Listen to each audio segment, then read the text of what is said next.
चलिए, तो हम लोग पिछले क्लास में कहाँ तक पढ़े थे? हम लोग पिछले क्लास में देखो, हम लोग अभी तक तीन चीज पढ़ चुके हैं। एक क्या था? धातु का क्या? पहला क्या था? धातु का सांद्रण, है ना। दूसरा क्या था? सांद्रित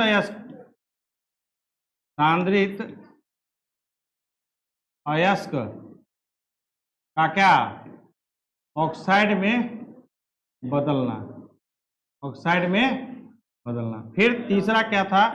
सांद्रित अयस्क का ऑक्साइड बदलना, वही अयस्क का ऑक्साइड बदलना। फिर आपका क्या है कि इस ऑक्साइड अयस्क के, इसका ऑक्साइड अयस्क को क्या, किस रूप में? धातु के रूप में बदले हम लोग। इसके में धातु रूप में बदल चुके हैं। अब हमको जो चौथा पढ़ना है, क्या पढ़ना है?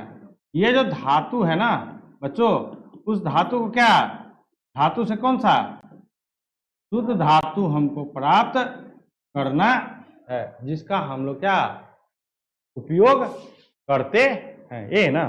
जिसमें से हम लोग तीन चीज पढ़ चुके हैं। एक धातु का सबसे पहला क्या पढ़े? सांद्रण पढ़े। हाँ, धातु मतलब अयस्क का सांद्रण।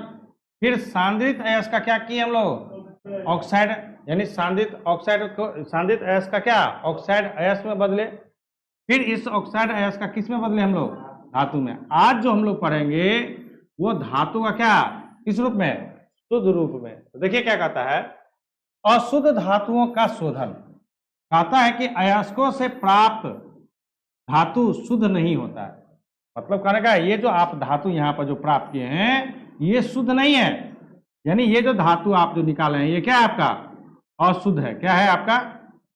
अशुद्ध है। लेकिन हमको चाहिए क्या? शुद्ध धातु, तभी ना कोई वस्तु बनेगा। अभी हम लोग जो जाते हैं मार्केट में लोहा लेने के लिए, तो वो क्या है? शुद्ध लोहा है, लेते हैं ना। चांदी लेने के लिए जाते थे, शुद्ध चांदी लेते हैं। तांबा लेने के लिए जाते हैं तो शुद्ध तांबा रहता है। या सोना खरीदने के लिए जाते थे, क्या कहते हैं? शुद्ध सोना दीजिए, है कि नहीं है ना। तो हम लोग जो बाजार में जो जाते हैं शुद्ध चीज लेने के लिए, अशुद्ध तो नहीं लेंगे, क्योंकि अशुद्ध में क्या होगा? अशुद्ध से क्या होगा? हमें नुकसान होगा। उसको तो मुनाफा हो गया दुकानदार को, हमारा सामान जल्दी क्या हो जाएगा? खराब हो जाएगा। तो इन अशुद्धि को दूर करने के लिए शोधन कहलाता है, यानी इस अशुद्धि को ही दूर करना क्या कहलाता है? धातु का शोधन कहलाता है। अब कहता कि इसे किस विधि से? तो कहता कि इसे मुख्यतः कितने प्रकार से? दो प्रकार से किया जाता है। एक गलनिक पृथक्करण विधि है, दूसरा वैद्युत अपघटन द्वारा है। तो समझिएगा, एक है क्या? गलनिक पृथक्करण विधि। तो समझिए इसमें क्या कहता है। कहता कि गलनिक पृथक्करण विधि क्या है? गलनिक पृथक्करण विधि क्या? कहता कि इस विधि के द्वारा कम द्रव्यनांक वाली, यानी जिसका तापमान क्या हो? कम हो, यानी कम ताप पर ही क्या हो जाए? पिघल जाए। अब कहता है कम द्रव्यनांक वाली धातुओं को उच्च द्रव्यनांक वाली धातुओं से क्या किया जाता है? अलग किया जाता है। तो अब यहाँ पर द्रव्यनांक की बात आ गई। तो द्रव्यनांक का मतलब क्या? टेम्परेचर, तापमान। तो तापमान यदि एगो का कम, मान के चलो एगो कोई यहाँ है, मान के चलो लोहा है। लोहा तो लोहा का तापमान ज्यादा होता है। जैसे मान के चलिए क्या है? एल्युमिनियम है। जैसे क्या है? एल्युमिनियम है। अब इस एल्युमिनियम में कुछ भी मिला हुआ है। एल्युमिनियम तो हम लोग के घर में भी पिघल सकता है। जो हम लोग भोजन जिस पे बनाते हैं ना, उस ताप पे भी हम इसको क्या कर सकते हैं? पिघला सकते हैं। तो यदि इस एल्युमिनियम को इसमें क्या, मान के चलो कोई चीज अपद्रव्य मिला हुआ है, अपद्रव्य मिला हुआ है, जिसका द्रव्यनांक क्या है? इस एल्युमिनियम के द्रव्यनांक से क्या है? अधिक है, यानी इसका क्या है? अधिक है, इसका क्या है? आपका कम है। तो जैसे ही आप इसको गर्म कीजिएगा इस पदार्थ को, तो ये क्या होगा? पिघलना चालू हो जाएगा। क्योंकि इसके पिघलने के लिए क्या चाहिए? कम तापमान चाहिए। इसको पिघलने के लिए क्या चाहिए? अधिक तापमान चाहिए। तो जैसे ही ये कम तापमान पर पिघलना शुरू हो गया, तो पिघलना शुरू होगा तो फिर यहाँ पर क्या है? एगो ढालू जैसे इसे बना देगा, ढलान की तरह बना देगा इसे। अब यहाँ पर जैसे ये यहाँ से मान के चलो यहाँ पर क्या किया? फ्लेम लगा दिए हुआ है। यहाँ पे क्या है?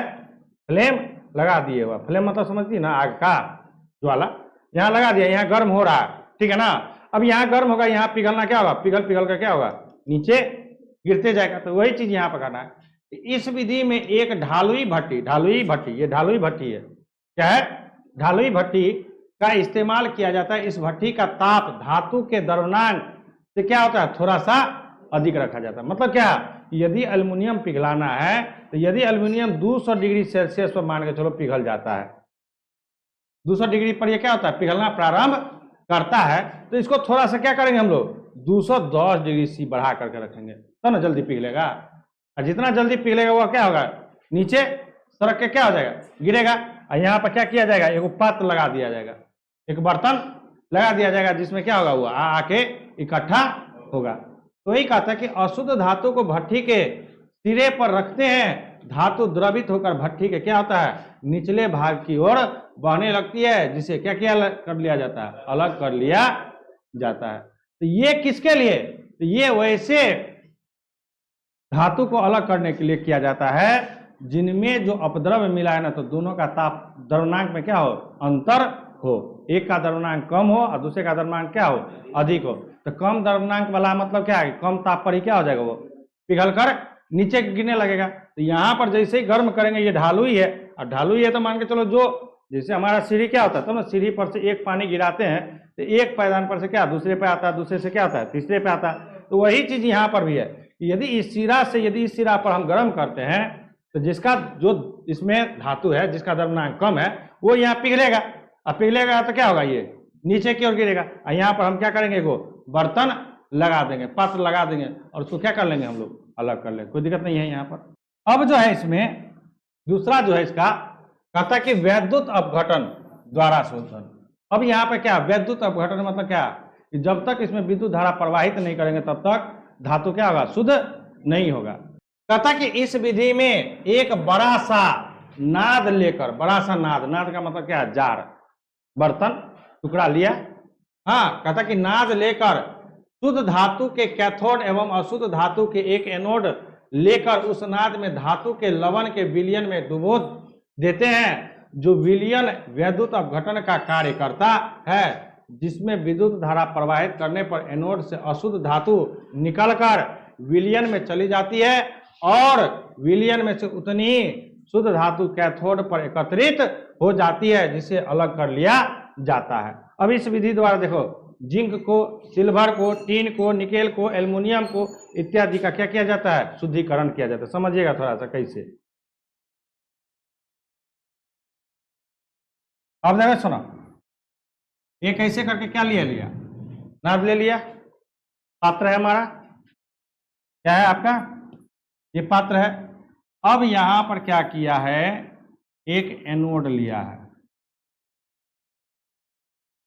और एक क्या किया है, कैथोड लिया है। हमेशा कैथोड वाला पतला होता है, एनोड का जो ये रहता है ये अशुद्ध रहता है, ये अशुद्ध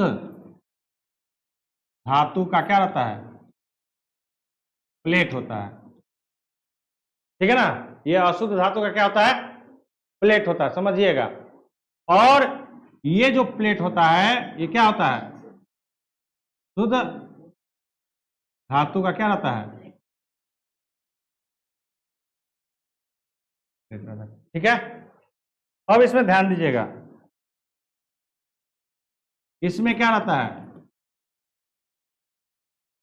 इसमें क्या रहता है,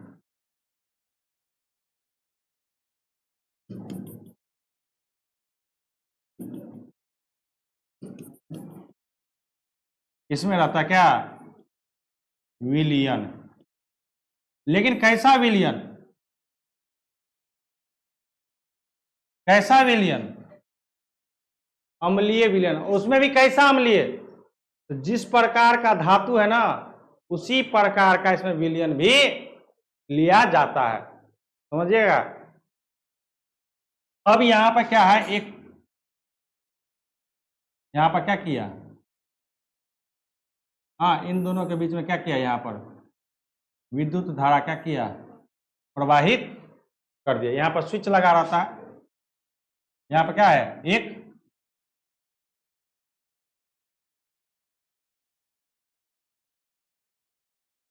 यहाँ पर क्या है आपका, ये स्विच है, ये आपका क्या है, बैटरी, क्या आपका बैटरी कहिए या विद्युत धारा, तो बैटरी कोई ना कोई वहां से क्या निकलेगा, विद्युत धारा ही निकलता है बैटरी से। अब जैसे ही आप देखिए समझिएगा, इसमें क्या होता है कि जैसे ही यहां से स्विच ऑन करता है ना, तो इसमें से अशुद्ध धातु, समझिएगा थोड़ा सा, ये जो अशुद्ध धातु का जो प्लेट है ना, इसमें से अशुद्ध धातु गिर गिर के ऐसे करके इस विलयन में यहां पर क्या होता है, ऐसे करके जमा हो जाता है। क्या होता है, जमा होता है, ठीक है ना। और जितना इसमें से अलग होगा उतना ही ये जो धातु, शुद्ध धातु, ये जो शुद्ध धातु इसे क्या हुआ है, अशुद्ध धातु के जो प्लेट है उससे जो निकला है, हाँ, ये इसमें जाकर क्या हो जाएगा, चिपक जाएगा ऐसे करके, इसके साथ क्या हो जाएगा, चिपक जाएगा, ठीक है ना। अब इस प्लेट को क्या करेंगे हम लोग, निकाल लेंगे। इस प्लेट को क्या करेंगे, निकाल करके इसमें से क्या करेंगे, इसको शुद्ध धातु को क्या करेंगे, अलग कर लेंगे। तो ये है किसके द्वारा, वैद्युत अपघटन के द्वारा, ठीक है। ये कैसा रहता है आपका, ये बताए थे ना, क्या बोले, ये किसका रहता है, एनोड का, क्या, और शुद्ध धातु किसका होता है, कैथोड। कैथोड मतलब क्या, प्लस चार्ज, एनोड का मतलब क्या, माइनस चार्ज, ठीक है ना। अब ये जो अशुद्ध धातु होता है, इसमें किस प्रकार का विलयन रहता है, अम्लीय विलयन रहता है। कैसा अम्लीय विलयन, तो जिस प्रकार का धातु है, ध्यान रखिएगा कि जिस प्रकार का इसमें धातु का उपयोग करेंगे उसी प्रकार के उसके अम्लीय विलयन का उपयोग करेंगे। अम्लीय विलयन का मतलब क्या, कि जल के रूप में विलयन तो है, लेकिन वह कैसा होना चाहिए, जलीय होना चाहिए, ठीक है ना। तो यहां पे कहता है कि ये जो आप विलयन इसमें जो उपयोग कर रहे हैं, ये विलयन कैसा होना चाहिए, अम्लीय विलयन होना चाहिए। क्या होना चाहिए, अम्लीय विलयन होना चाहिए। तो जैसे ही इसमें विद्युत धारा स्विच ऑन किए, तो इस अशुद्ध धातु के प्लेट से, अशुद्ध धातु के प्लेट से शुद्ध धातु क्या होगा, नीचे गिरने लगेगा, जिसको हम लोग क्या कहते हैं, मंड कहते हैं, जिसको क्या कहते हैं, मंड कहते हैं। जितना, यानी इसमें से यदि 100 ग्राम यदि निकला है शुद्ध धातु, तो ये 100 ग्राम धातु ही किस पर, शुद्ध प्लेट पर क्या हो जाएगा, जाके चिपक जाएगा। इस शुद्ध धातु के प्लेट को क्या करेंगे हम लोग, निकाल करके, और ये जो आपके पास जो पदार्थ, इसमें जो तत्व है शुद्ध धातु, उसको क्या करेंगे हम लोग, अलग कर लेंगे। तो इस विधि द्वारा क्या होता है, कॉपर का क्या किया जाता है, शुद्धिकरण किया जाता है। अब है धातुओं का संक्षारण, समझिएगा बच्चों। अगला जो टॉपिक है आपका क्या है, धातुओं का क्या, संक्षारण। धातुओं का संक्षारण का मतलब क्या, धातु में जंग लगना। धातु में संक्षारण का मतलब क्या, धातु में जंग लगना। समझिएगा, कहता कि धातु की सतह पर वायु की ऑक्सीजन, कार्बन डाइऑक्साइड, जलवाष्प, सल्फर डाइऑक्साइड, हाइड्रोजन सल्फाइड आदि की अभिक्रिया के फलस्वरूप धातु का क्षय, हाँ, या धातु में क्या होती है, कमी होती है। इसे ही क्या कहा जाता है, धातु का संक्षारण कहते हैं। समझिएगा कि धातु का संक्षारण क्या कहता है, कि जब वायुमंडल में, सभी धातु पर नहीं होता है, और तुम लोग को बताए भी हैं कि धातु 2 प्रकार के पाए जाते हैं, एक मुक्त अवस्था में, एक संयुक्त अवस्था में पढ़ाए हैं। शुद्ध अशुद्ध की बात नहीं है, समझिएगा, आप लोग याद नहीं रखते हैं। धातु जो है वो हमें 2 प्रकार से प्राप्ति होती है, एक होता है क्या, मुक्त अवस्था, एक संयुक्त अवस्था। तो मुक्त अवस्था में क्या होता है, उसमें कभी भी जंग नहीं लगता है। जैसे सोना, चांदी, इस समय एल्युमिनियम, इस समय क्या होता है, जंग नहीं लगता है। लेकिन लोहा समय क्या होता है, जंग लगता है। और आज जो हम लोग जितना भी घर बनता है वो अधिकांश क्या, पिलर पे बनता है लोहा का। अब घर खिड़की भी बनती है क्या, लोहा का। तो उसको यदि लोहा आप जानते हैं कि उसमें क्या होता है, जंग जल्दी, तो जंग आखिरकार लगता क्यों है, तो उसका उस पर किसका प्रभाव पड़ता है, समझेगा, वायु में उपस्थित किसके, ऑक्सीजन, कार्बन डाइऑक्साइड, जलवाष्प, सल्फर डाइऑक्साइड, हाइड्रोजन सल्फाइड इत्यादि का जो है ना, उस पर क्या होता है, अभिक्रिया कर लेता है, जिससे उसके ऊपर क्या होता है, जंग लग जाता है। और उस जंग का रंग कैसा रहता है, भूरा कलर का एक परत बैठ जाता है, उसी को क्या कहते हैं हम लोग? जंग कहते हैं। है कि नहीं है? कहता है कि संक्षारण कहलाता है इस अभिक्रिया को जंग लगना भी कहते हैं। इस अभिक्रिया को क्या कहते हैं? जंग लगना भी कहते हैं। अब जंग क्या होता है तो समझिएगा। कहता है कि धातु की ऊपरी सतह पर एक भूरे रंग की परत होती है, जिसे क्या कहते हैं? जंग कहते हैं। कहता है कि धातु के ऊपरी सतह पर क्या होता है? एक भूरे रंग का क्या होता है? परत होता है, जिसे क्या कहते हैं? जंग कहते हैं। और बच्चों समझो कि उसको यदि आप एक बार क्या कीजिए, उस पर हथौड़ी मारिए तो क्या हो जाएगा? टूट करके अलग हो जाएगा। पुनः उससे हम क्या जंग से पुनः लोहा की प्राप्ति नहीं कर सकते, इसलिए तो उसको क्षय कहा जाता है। क्षय का मतलब क्या? नुकसान, यानी उसमें कमी। यहां है ना वर्ड क्षय या कमी। क्षय या कमी का मतलब क्या? कि एक बार जिसमें जंग लग गया, फिर उस जंग को यदि हम हटाते हैं तो उस जंग का जो टुकड़ा हमको प्राप्त होता है ना, उससे हम पुनः धातु को प्राप्त नहीं कर सकते, यानी वो हमारे सामान को क्या कर दिया? क्षतिग्रस्त कर दिया। इसलिए हम लोग क्या करते हैं? अब उसका उपाय है कि जंग को कैसे बचाया जाए, समझिए थोड़ा सा। अब कहता है कि संक्षारण रोकने का उपाय, मतलब क्या? जंग को आप कैसे रोकिएगा? तो क्या करता है? कहता धातु की बाहरी सतह पर ग्रीस या वार्निश की पतली परत चढ़ा दिया जाता है। वार्निश मिलता है ना मार्केट में, वार्निश मिलता है ना, या तो वो चढ़ा दो, हाँ, और नहीं तो ग्रीस चढ़ा दो। क्यों? क्योंकि वार्निश और ग्रीस में क्या होता है? फिसलन अधिक होती है। वो उसके परत पर चढ़ करके क्या होता है? जैसे ही उस पर पानी गिरता है तो वो पानी को क्या कर देता है? नीचे। यानी क्या कि यदि एक लोहा का टुकड़ा है, इसके ऊपर क्या कर दिए हम? वार्निश का परत चढ़ा दिए, तो अब इसका तो संपर्क सीधा हवा से क्या हो गया? टूट गया। सीधा हवा से क्या हो गया? टूट गया। जब सीधा हवा से टूट जाएगा तो क्या होगा? इस पर जंग लगेगा? नहीं लगेगा। दूसरा कहता कुछ धातुएं अपनी सतह पर स्वयं रक्षा कवच बना लेती है, जैसे में एल्युमिनियम। एल्युमिनियम का सबसे ज्यादा उपयोग होता है क्या चीज में? बर्तन बनाने में, हाँ, उसके बाद बिजली उपकरण में। बिजली उपकरण में देखते हैं ना कि जितना भी तार है ना जी, जितना भी ट्रांसमिशन का तार है, ट्रांसमिशन मतलब क्या? कि बिजली को एक जगह से दूसरे जगह ले जाने के लिए कौन सा तार का उपयोग किया जाता है? देखते हैं ना एल्युमिनियम का। कभी उस पर देखे जंग लगने के लिए? नहीं। क्यों? क्योंकि एल्युमिनियम में एक गुण होता है कि एल्युमिनियम क्या करता है ना, कि वायुमंडल में जो ऑक्सीजन रहता है ना, उससे अभिक्रिया करके वो अपने ऊपर एक परत बना लेता है। क्या कर लेता है? एक परत बना लेता है, जिससे उसको क्या? उस पर जंग नहीं लगता है। तो वही यहाँ कहता है कि कुछ धातुएं अपनी सतह पर स्वयं रक्षा कवच बना लेता है। रक्षा कवच का मतलब क्या? उसको पेंट करने की जरूरत। हम जो घर में बर्तन यूज करते, कभी अपने बर्तन में देखिए जंग लगते हुए? क्यों नहीं जंग लगता? वो तो और हमेशा क्या रहता है? नमी के साथ रहता है। नमी के साथ रहता है कि नहीं? उसको तो हमेशा क्या रहता है? पानी में भिगोए रहते हैं, नहीं रहते हैं? हम लोग सब्जी बनाते हैं, खाना बनाते हैं, चावल बनाते हैं, तो उसमें तो जैसे क्या रहता है आपके पास? वो तो हमेशा क्या रहता है? पानी के संपर्क में, तब तो उसको जल्दी पहले जंग लग जाना चाहिए। लेकिन क्या कभी देखे हैं जो हम लोग जो घर में जो बर्तन का इस्तेमाल करते हैं, एल्युमिनियम का बर्तन, क्या कभी उसमें जंग लगा हुआ देखे हैं? नहीं। क्यों? क्योंकि उसको ऑक्सीजन, अब जल में भी ऑक्सीजन है ना, आपके जल में भी तो जल का फॉर्मूला क्या है? H2O, इसमें भी तो ऑक्सीजन है। तो ये क्या करता है? उस ऑक्सीजन के साथ अभिक्रिया करके क्या करता है कि अपने ऊपर एक परत बना लेता है, ऑक्साइड का परत बना लेता है, जिससे जंग नहीं लगता है। कहता कि एल्युमिनियम एनोडीकरण करके उस पर ऑक्साइड का क्या करता है? परत बना लेता है। यानी क्या कि जिस विधि से वो अपने ऊपर परत बनाता है उसको क्या कहते हैं? एल्युमिनियम एनोडीकरण विधि। उसको क्या कहते हैं? तो आपसे कोई पूछेगा कि बताओ बच्चों कि आपके जो हम लोग बिजली उपकरण में जो उपयोग करते हैं तार का, उस तार में, एल्युमिनियम के तार में जंग क्यों नहीं लगता है? तो उसको क्या जवाब देंगे? तो उसको एक ही का जवाब देंगे कि एल्युमिनियम जो है एल्युमिनियम एनोडीकरण। एल्युमिनियम एनोडीकरण का मतलब क्या?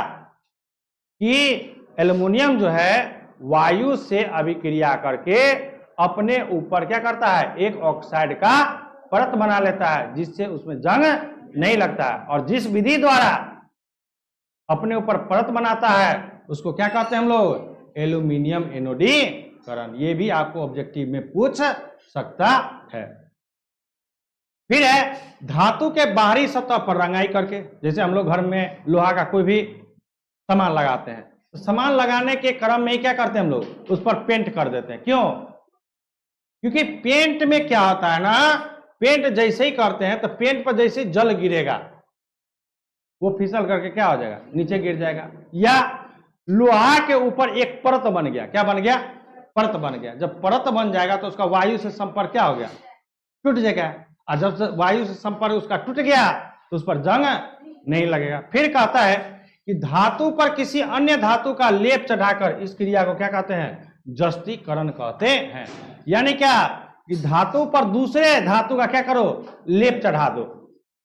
तो जैसे जस्ता सबका क्या किया जाता है, लेप चढ़ाया जाता है, तो इसको जस्तीकरण कहते हैं। जिससे क्या होता है, धातु को संक्षारण से क्या किया जाता है, रोका जाता है। यानी जंग लगने से आप उसको क्या कर सकते हैं, रोक सकते हैं। आगे है पॉइंट कि वैद्युत अपघटन विधि द्वारा किसी धातु पर किसी अन्य धातु का लेप चढ़ा करके इस क्रिया को क्या कहा जाता है, विद्युत लेपन भी कहा जाता है। अब समझो कि विद्युत लेपन कहता है कि विद्युत धारा प्रवाहित करके उस पर लेप क्या किया जाता है, चढ़ा दिया जाता है। विद्युत धारा से भी दूसरे धातु का उस पर क्या किया जाता है, लेप चढ़ा दिया जाता है। इससे भी धातु को क्या किया जाता है, संरक्षित किया जाता है। फिर है कि कुछ धातु को मिश्र धातु में परिवर्तित करके, जैसे पीतल क्या है आपका, मिश्र धातु है। पीतल क्या है आपका, शुद्ध क्या है, कॉपर है, तांबा। लेकिन आपका जो पीतल होता है क्या होता है, मिश्र धातु है। पीतल क्या आपका, मिश्र धातु है।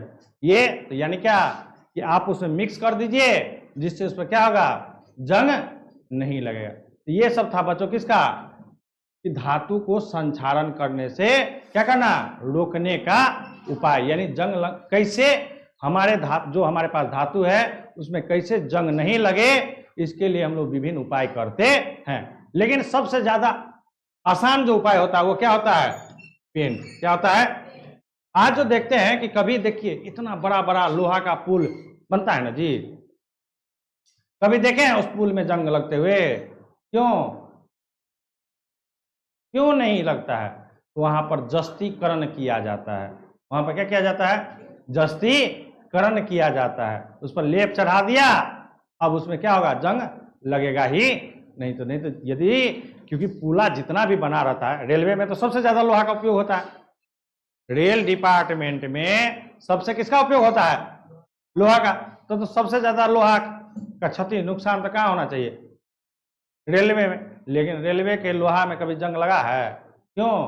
क्योंकि उसका जस्तीकरण करके क्या किया जाता है, उसके लोहा को जंग से बचाने का उपाय किया जाता है। और तब उसका उपयोग करता है क्या चीज करने में, पुल निर्माण में, क्या कहते हैं, ट्रेन के और भी पार्ट्स जो बनते हैं उनके बनाने में क्या इसका जस्तीकरण करके क्या किया जाता है, उपयोग किया जाता है। अगला है मिश्र धातु, समझिएगा।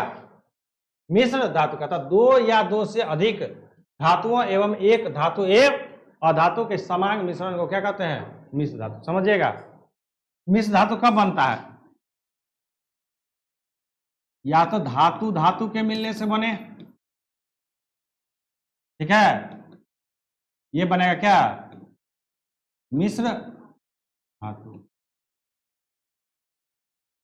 दूसरा धातु प्लस अधातु के मिलने से क्या, कोई पूछेगा आपसे, बच्चों बताओ, अधातु से मिलकर, अधातु से मिलकर क्या मिश्र धातु बनता है? बोलेंगे नहीं। यदि मिश्र धातु बनाना है तो दोनों क्या होना चाहिए, या एक धातु दूसरा, समझ में आ गया, कि कभी भी अधातु से मिलकर मिश्र धातु नहीं बनाया जाता है। तो समझिएगा, यही कह रहा है, यहां परिभाषा भी लिख दिए हैं कि दो या दो से अधिक धातु एवं एक धातु हो दूसरा क्या हो, अधातु के समान मिश्रण। समान का मतलब क्या, जो एक दूसरे में क्या हो, मिलता हो। समांग मिश्रण भी समांग मिश्रण पढ़ा है ना, आप लोग पढ़ा है ना। जैसे समांग मिश्रण क्या हुआ, जैसे जल और क्या चीनी एक दूसरे में मिल जाने के बाद दिखाई अलग अलग नहीं पड़ता, लेकिन ये हुआ समांग। ये क्या हुआ, अभी समांग का मतलब क्या, जैसे क्या जल प्लस क्या बालू, है ना। मिट्टी बोलिए, दोनों आपस में मिलता, कुछ देर के लिए तो घुला रहता है, लेकिन कुछ समय के बाद क्या हो जाता है, वो नीचे में बैठ जाता है और अलग अलग हमें दिखाई देता है, तो उसको हम लोग बीज समांग कहेंगे। लेकिन एक बार चीनी पानी में घुल जाए, 2 घंटा बाद देखो, 4 घंटा, 10 घंटा बाद देखो, वो जल में घुला हुआ ही रहेगा, वो हमें चीनी नीचे में दिखाई नहीं देगा, इसलिए उसको क्या कहा जाता है, समांग मिश्रण। तो यहां भी समांग मिश्रण यानी क्या, दोनों आपस में क्या होता होगा, मिलता है, तो उसको क्या कहते हैं, मिश्र धातु। जैसे पीतल, देखो अभी बताया ना कि पीतल क्या हमारा मिश्र धातु है, लेकिन पीतल किससे बना है, तो तांबा और जस्ता का।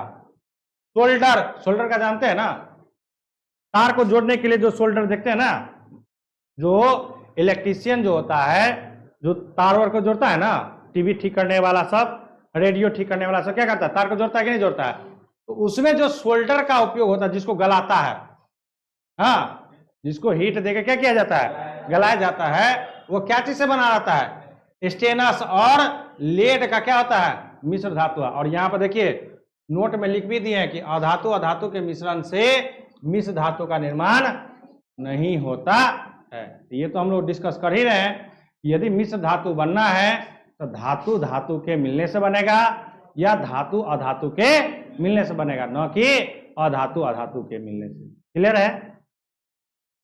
चलिए अगला है आपका, अब मिश्र धातु के गुण, मिश्र धातु के गुण तो कहता है ये अपने अवयवों से अधिक कठोर होता है। अवयव मतलब कि ये किन किन चीजों से मिलकर, जैसे अभी क्या बताया कि अभी जैसे आपका पीतल है, पीतल है जी, जैसे ये पीतल है तो पीतल किन किन चीजों से मिलकर बना है, तो एक है तांबा और दूसरा क्या है, जस्ता। तांबा पर एक हाथ मारिएगा तो ये पचक जाएगा, नहीं पचकेगा था। तांबा पर यदि थोड़ा सा भी तांबा का हम लोग घर में यूज करते हैं ना लोटिया जी, पूजा करने के लिए, और पीतल का भी लोटिया यूज करते हैं, पीतल से किसी के कपार पर मारिएगा तो उसका कपार फूट जाएगा, लेकिन तांबा से मारिएगा तो तांबा पचक जाएगा, उसका कपार नहीं फूटेगा। अब कोर वोर से लग जाए तो अलग की बात है, लेकिन तांबा के बर्तन पे यदि आप भी मारिएगा ना हाथ से तो वो पचक जाएगा। जैसे हम लोग तांबा का जग यूज करते हैं, जग यूज करते हैं ना जी, किसके लिए, पानी पीने के लिए, हाँ, और स्वास्थ्य के लिए भी क्या होता है, लाभदायक होता है। कहता कि तांबा के बर्तन में क्या करना चाहिए, पानी पीना चाहिए। लेकिन जो लोटिया हम लोग घर में यूज करते का पूजा के लिए, पीतल वाला, वो काफी क्या होता है, कठोर होता है। कठोर का मतलब तब ये क्या होगा, ये मजबूत होगा, ये क्या होगा, मिश्र धातु क्या होगा, मजबूत होगा, तो ज्यादा दिन टिकेगा। क्लियर बात। दूसरा है ये संक्षारण अवरोधक होता है, यानी इसमें जंग लगता ही नहीं है। अभी देखें पीतल के बर्तन में जंग लगते हुए, उस पर हरा हरा कलर का कुछ परत बैठ जाता है, हरा हरा कलर का कुछ उस पर परत बैठ जाता है, जिसको तुतिया कहते हैं, ठीक है ना। तो उस तुतिया को क्या किया जाता है, नींबू से क्या करते हैं महिला, इस घर की हमारी माँ बहनें क्या करती है, उसको रगड़ देती है, तुरंत साफ हो जाता, नहीं होता है। फिर कहा था कि इसका द्रव्यनांक एवं विद्युत चालकता अपने अवयवों की अपेक्षा क्या होता है, कम होता है। यानी इसका द्रव्यनांक क्या होता है, समझिए, कहता कि इसकी द्रव्यनांक एवं विद्युत चालकता अपने अवयवों की अपेक्षा क्या होता है, कम होता है। मतलब क्या, इसमें विद्युत धारा उतनी मात्रा में प्रवाहित नहीं होगी जितनी मात्रा में ये अपने अवयव, अपने अवयव का मतलब क्या, तांबा और जस्ता के तुलना में इसमें विद्युत धारा क्या होगा, कम प्रवाहित होगा। लेकिन तांबा में तो सीधे तांबा का हम लोग यूज करते हैं ना, कॉपर का तार यूज करते हैं ना, घर में जो वायरिंग होता है उसमें यूज करते हैं ना, तो वो तो अच्छा सुचालक है ना, वो हमारा क्या है, अच्छा सुचालक है। लेकिन पीतल उतना अच्छा सुचालक नहीं है, यानी इसमें विद्युत धारा प्रवाहित हाँ होगा लेकिन कम होगा, इसके तुलना में क्या होगा, कम होगा। फिर कहता है इसकी गुणवत्ता अपने अवयवों की तुलना में अधिक होती है। किसकी, पीतल की, क्योंकि ये टिकाऊ भी होता है और इतना ही नहीं, इसका मूल्य भी क्या होता है, तांबा के तुलना में क्या होता है, कम होता है, पीतल का कम होता है। तांबा के तुलना में पीतल का रेट क्या होता है, कम होता है, टिकाऊ भी ज्यादा होता है और ये इसके इन सभी गुणों के कारण क्या, अब मिश्र धातु का ज्यादा से ज्यादा क्या होने लगा है, उपयोग होने लगा है। क्यों, क्योंकि तांबा जो है ना हमारे भारत देश में उतनी भंडार नहीं है, इसलिए हमें क्या करना रहता है, विदेशों से आयात करना पड़ता है। एक है अपने भारत देश में, एक है आपको राजस्थान में जहां पर तांबा का भंडार है, वहां से तांबा को क्या किया जाता है, निकाला जाता है, लेकिन इतना भंडार नहीं है कि भारत के सभी लोगों को तांबा सही मात्रा में क्या हो सके, मिल सके। इसलिए भारत सरकार क्या करना पड़ता है, दूसरे देशों से क्या करना रहता है, आयात करना रहता है। तब ना देख रहे हैं कि तांबा का तार अब महंगा क्यों हो गया। नहीं तो पहले तांबा का 1 mm का तार हाँ 500-600 रुपया में मिल जाता था, अभी 1 mm का तार जाइए लेने के लिए तो 1200-1300 रुपया अच्छा क्वालिटी का तार मिलेगा। कितना डबल का हो गया कि नहीं अंतर। क्यों, क्योंकि हमारे पास उत्पादन उसकी क्या है, कम है। तो उत्पादन जिस वस्तु की कम रहेगी तो उसका मार्केट वैल्यू क्या होगा, अधिक होगा, क्योंकि हम दूसरे पे क्या हो गए हैं, निर्भर हो गए हैं। अगला है स्टेनलेस इस्पात। अब देखिए कि अभी जो जितना भी हम लोग गेट में कब्जा लगाते हैं, गेट में कब्जा लगाते हैं, हैंडल लगाते हैं, ये सारा का सारा बच्चों क्या है, स्टेनलेस स्टील है, स्टेनलेस स्टील है। समझिए क्या कहता है कि लोहा को निकेल एवं क्रोमियम के साथ, है तो लोहा लेकिन ये भी क्या है, हमारा मिश्र धातु है, ये भी हमारा क्या है, मिश्र धातु है। कहता है कि जब लोहा को निकेल या क्रोमियम के साथ मिश्रित कर बनाए गए मिश्र धातु को क्या कहा जाता है, स्टेनलेस इस्पात कहा जाता है। ये क्या होता है, काफी कठोर एवं जंग नहीं लगने वाला मिश्र धातु होता है।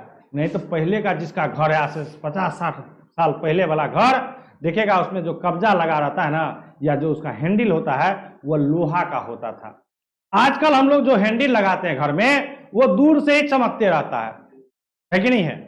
जो आजकल देखो हम लोग जो जाते हैं पेच लेने के लिए, लोहा का भी रहता है और स्टेनलेस स्टील का भी रहता है, दोनों तरह का रहता है। स्टेनलेस स्टील का जो पेच होता है वो महंगा होता है, हाँ, और लोहा का जो पेच होता है वो क्या होता है, सस्ता होता है। उसमें जंग लगने की हाँ क्षमता क्या होती है, जल्दी होती है, लेकिन स्टेनलेस स्टील में जल्दी जंग नहीं लगता है। इसलिए ये देखने में भी क्या लगता है, अच्छा लगता है, इसको हमको पेंट करने की जरूरत नहीं पड़ती है।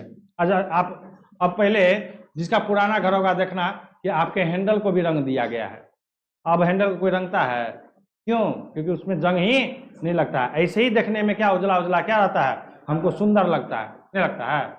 तो इसलिए स्टेनलेस स्टील समझ गए, स्टेनलेस स्टील किसका मिश्र धातु है, लोहा या तो निकेल मिलाएगा या क्रोमियम मिलाएगा। लोहा को किसके साथ मिलाएगा, या तो निकेल के साथ, या आज जो देखते हैं कुतुब मीनार है ना, कहां पर है, देखिए जंग लगते हुए, कभी जंग लगे तो देखे हैं वहां पर, समझिए कितना साल पुराना है, लेकिन आज तक उसमें जंग नहीं लगा है, ठीक है ना। इसलिए अब जो है ना स्टेनलेस स्टील का क्या होता है, ज्यादा उपयोग होता है, लेकिन लोहा की अपेक्षा थोड़ा सा इसका मूल्य क्या होता है, अधिक होता है, क्योंकि इसमें क्या किया गया है, निकेल और क्रोमियम मिला दिया गया है। तो स्वाभाविक है कि जब जिस वस्तु आपको ज्यादा दिन टिकेगा तो उसका रेट क्या होगा, थोड़ा सा अधिक होगा। अब है सोना के मिश्र धातु। अब देखो बच्चों, सोना ऐसे मिश्र धातु तो है नहीं, लेकिन आभूषण बनाने के लिए उसमें मिश्रित किया जाता है, समझिएगा। कहता है कि सोना, एक्चुअल सोना जो 24 कैरेट का सोना होता है, शुद्ध सोना कितना कैरेट का होता है, लेकिन शुद्ध सोना से यानी 24 कैरेट के सोना से आप आभूषण नहीं बना सकते हैं, क्योंकि ये मुलायम होता है। तो मुलायम जब होता है तो इसको कठोर बनाना है, तभी ना आभूषण का शेप दे पाएंगे। डिजाइन का हमको चाहिए, उस डिजाइन हमको बनाना पड़ेगा ना। तो जब तक उसको कठोर नहीं करेंगे तब तक होगा। जैसे हम लोग आटा सानते हैं, यदि आटा गीला हो जाए शेप बनेगा? नहीं बन जाएगा तो शेप देंगे? इसलिए हमको क्या करना पड़ता है, उसको कठोर रखना पड़ता है, तब जाकर के पूरी का शेप दे दीजिए, रोटी का शेप दे दीजिए, या आप क्या पराठा का शेप दे दीजिए, है ना। जो शेप देना रहता है वो शेप आप दे सकते। कब? जब वो कठोर होता है तब की बात कर रहा है। सुनिए, तो कहता कि शुद्ध सोना 24 कैरेट का होता है, जो काफी मुलायम होता है, इसलिए इससे आभूषण नहीं बनाया जा सकता है। समझिएगा, कहता है कि आपका जो शुद्ध सोना है वो कितना कैरेट का होता है? 24 कैरेट का। और 24 कैरेट होने के कारण वो क्या होता है, काफी मुलायम होता है। इसका आभूषण इससे आभूषण बनाना संभव नहीं है। तो फिर आभूषण बनता कैसे है, प्रश्न ये उठता है। तब कहता कि इसलिए कहता है कि आभूषण बनाने के लिए शुद्ध सोना में या तो सिल्वर मतलब चांदी या तांबा मिलाया जाता है। जैसे कहता कि 22 कैरेट, समझिएगा, मिलाया जाता है, जिससे सोना क्या हो जाता है, कठोर हो सके और आभूषण बनाया जा सके। जैसे 22 कैरेट का होता है सोना, तो 22 कैरेट का सोना आभूषण का मतलब क्या कि 22 भाग शुद्ध रहेगा और 2 भाग क्या रहेगा, या तो सिल्वर रहेगा, या तो जिसमें सिल्वर रहेगा वो थोड़ा सा अच्छा हुआ, और जिसमें तांबा रहा, तांबा सिल्वर चांदी की अपेक्षा क्या है, सस्ता है ना। सिल्वर जो है चांदी की अपेक्षा क्या है, सॉरी तांबा की अपेक्षा क्या है, सस्ता है, महंगा है, महंगा है। तो जिसमें सिल्वर मिला रहता है उसको अधिक शुद्ध सोना कहा जाता है, और जिसमें तांबा मिला रहता है उसको उतना शुद्ध सोना नहीं माना। आप जब जाइएगा किसी सोनरा के पास, हाँ, तो आपको पूछेगा कैसा चाहिए, आपसे पूछेगा कि किस प्रकार का आपको सोना चाहिए। आप जिस प्रकार का सोना लेना चाहते हैं उस प्रकार से आपको क्या होगा, रेट मिलेगा। और एक चीज और आप लोग को बताते हैं कि आभूषण जो बनता है, बहुत सारी महिलाओं में ये गंदा आदत होता है, वो जाके धुलवाएगी किसके, सोनार के पास कभी भी। क्योंकि देखो इतना बेवकूफ बनाता है सोनार, कभी भी भूल से तुम लोग जो पढ़ लिख रही हो और तुम लोग जो पढ़ लिख रहा है, तो तुम लोग का जो बीवी होगा, तो तुम लोग अपने बीवी को इस चीज को क्या करना, जानकारी दे देना कि कभी भी जिंदगी में सोनार के पास हमको धुलवाने के लिए, चमक लाने के लिए नहीं जाना चाहिए। क्यों? क्योंकि उसके पास एक केमिकल रहता है, उसमें वो डाल देता है, ठीक है ना। तो जैसे ही डालता है ना, तो कुछ उसका अंश क्या होता है, उसमें गल के गिर जाता है, तो वो आपको फिर तोलेगा, आपका सोना कम हो जाएगा। वो कहेगा क्या, गंदगी था, गंदा झड़ेगा तो कम होगा ना, ठीक है ना। यदि आपको साफ करना है तो हमारे मार्केट में रिट्ठा होता है, रिट्ठा जो बाल में लगाते हैं चमक के लिए, हाँ लगाते हैं ना। आंवला रिट्ठा नहीं लगाते हैं बाल में, ये लगाया जाता है बाल में चमक लाने के लिए, शाइनिंग लाने के लिए। आंवला आपके बाल को काला करता है और रिट्ठा जो होता है ना आपके बाल में शाइनिंग लाता है, चमक। तो आप लोगों को बता रहे थे सोना के बारे में, तो कभी भी हाँ, तो उस रिट्ठा से आप क्या कीजिए, उसको हाँ ब्रश लेके, जो दांत हम लोग धोते हैं ना, मुलायम वाला ब्रश से लेके क्या कीजिए, उस पर रगड़ दीजिए और उसको साफ कर दीजिए, पूरा एकदम चमक आएगा। इसलिए आप लोग लड़की हो, आप लोग का आभूषण, मेन आभूषण तो लड़कियां ही पहनती है हाँ शादी के बाद, तो इसलिए आप लोगों को ज्यादा जागरूक होना है, ठीक है ना। और लड़का से कौन आभूषण, लड़का के बहुत से बोते को गला काटे, एगो क्या अंगूठी, यही ना 2 चीज। आज जो आपका चैप्टर क्या हो गया, द इंड हो गया।